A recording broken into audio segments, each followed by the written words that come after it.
Assalamualaikum warahmatullahi wabarakatuh and hello everyone. Hari ini saya nak share tentang amalan-amalan sunnah ketika menyambut Raya Aidilfitri. Mandangkan kita dah nak habis bulan Ramadan ni dan kita akan menyambut Raya tak lama lagi. Jadi why not kita belajar tentang amalan-amalan sunnah. Okey. Amalan-amalan sunnah tu apa?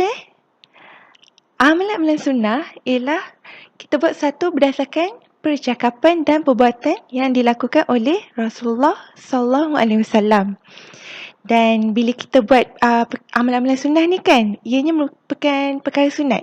Maksudnya kita buat dapat pahala, kalau tak buat tak dapat dosa. Okay. Sebelum tu saya nak share satu ayat daripada Al-Quran. Firman Allah dalam surah Al-Baqarah ayat 185. Supaya kamu cukupkan bilangan puasa sebulan Ramadan, supaya kamu membesarkan Allah dengan bertakbir kerana telah memberi petunjuknya kepadamu dan supaya kamu bersyukur.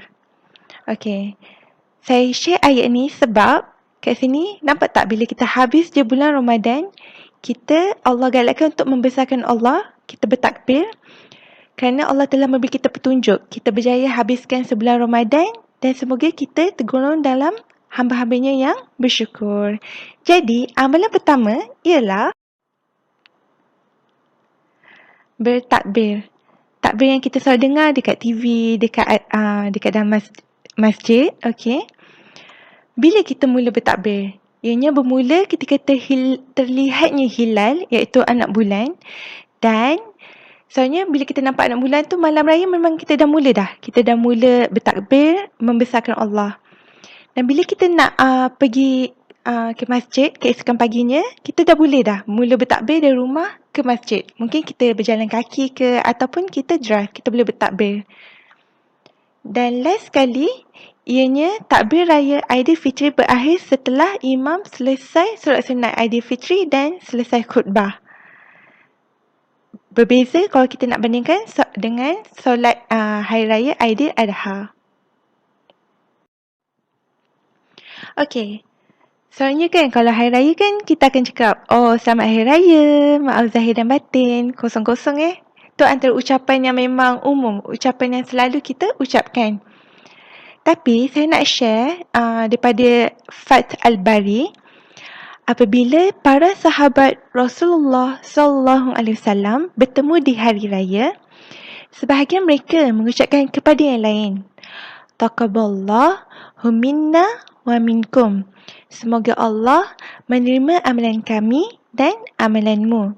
Jadi, amalan sunnah yang kedua ialah kita mengucapkan Taqabbalallahu minna wa minkum. Mungkin kita akan rasa awkward lah, rasa pelik sikit kalau jumpa orang je nak terus cakap Taqabbalallahu minna minkum kan. Jadi mungkin kita boleh mulakan dengan Selamat Hari Raya, Taqabbalallahu minna wa minkum.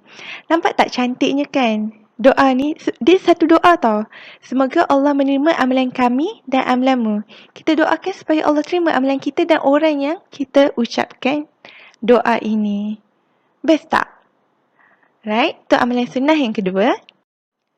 Okey, amalan sunnah yang ketiga ialah kita meneruskan Qiyamul Lail. Qiyamul Lail tu apa Qiyamul Lail tu ialah kita bangun malam untuk beribadah kepada Allah. Okey, contohnya mungkin kita boleh buat solat sunat tahajud, solat sunat tasbih, solat sunat taubat ataupun solat sunat witir.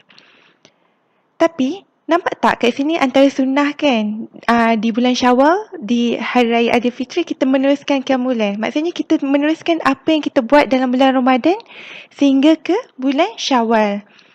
Walaupun sedikit. Macam contohnya kalau bulan Ramadan mungkin kita buat banyak kan, banyak rakaat. Mungkin kalau raya tu at least jangan tinggal walaupun 2 rakaat solat sunat tahajud. Kenapa? Sebab nak nampak kesinambungan tau daripada bulan Ramadan sehingga ke bulan Syawal. Dan mana tahu, dengan usaha kita cuba meneruskan juga Qiyamul Lail tu, Allah nampak kita punya usaha, Allah nampak konsistensi kita dan Allah mempermudahkan kita. Allah beri lebih kekuatan kepada kita untuk teruskan ke bulan-bulan yang lain. Amalan sunnah keempat ialah mandi pagi raya. Jadi dia sebenarnya lebih kurang macam mandi setiap hari lah. Kita punya mandi setiap hari, tapi sebelum kita pergi ke masjid untuk solat sunat hari raya, kita disunatkan untuk mandi. Mandi di pagi raya. Jadi bila kita mandi tu kan, dia ada niat tau. Dia mandi macam biasa tapi dia ada niat, iaitu saja aku mandi sunat hari raya kerana Allah Ta'ala. Kita mandi je macam biasa. Lepas tu kemudian kita boleh pergi ke masjid. Dan amalan yang kelima ialah kita makan sebelum solat Aidilfitri. Kita makan dulu sedikit. Sebab 1 Syawal tu kan, dia ialah hari yang diharamkan untuk berpuasa. Jadi kita makan dulu sebelum kita pergi solat Aidilfitri. Itu pun untuk menunjukkan kita bukan puasa lah pada hari raya.